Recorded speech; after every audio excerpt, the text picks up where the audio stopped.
Hello guys, welcome to my channel. आज आपण बनवणार आहोत छोले मसाला। त्यासाठी सगळ्यात आधी आपण वाटण करून घेणार आहोत। भाजलेलं खोबरं, भाजलेला कांदा आणि एक टोमॅटो पाणी मिक्स करून छान बारीक वाटून घ्यायचं आहे। वाटण तयार झाल्यानंतर आता आपण फोडणी टाकणार आहोत। फोडणीसाठी तेल छान गरम करून घ्यायचं आहे।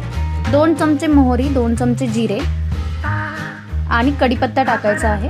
छान तडतडल्यानंतर त्याच्यामध्ये 1 चमचा अद्रक लसूण पेस्ट टाकायची आहे। यामध्ये अर्धा चमचा हळद आपण टाकणार आहोत।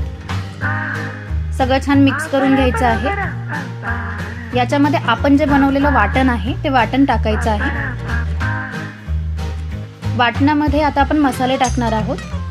2.5 चमचा मिरची पावडर आपण टाकायची आहे। मला स्पायसी हवं होतं त्यामुळे मी जास्त मिरची पावडर टाकली आहे। 1.5 चमचा गरम मसाला, 1.5 चमचा धना पावडर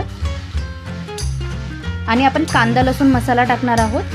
2.5 ते 3 चमच्यांच्या हिशोबाने आपल्याला हा मसाला टाकायचा आहे। सगळं छान मिक्स करून घ्यायचं आहे।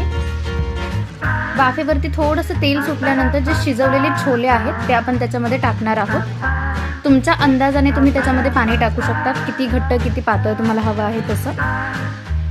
पाणी टाकल्यानंतर त्याला झाकण मारून आपल्याला 20 ते 25 मिनिटं ठेवायचं आहे। छान उकळी आल्यानंतर, छान शिजल्यानंतर 20 ते 25 मिनिटांनी तुम्ही हे सर्व करू शकता।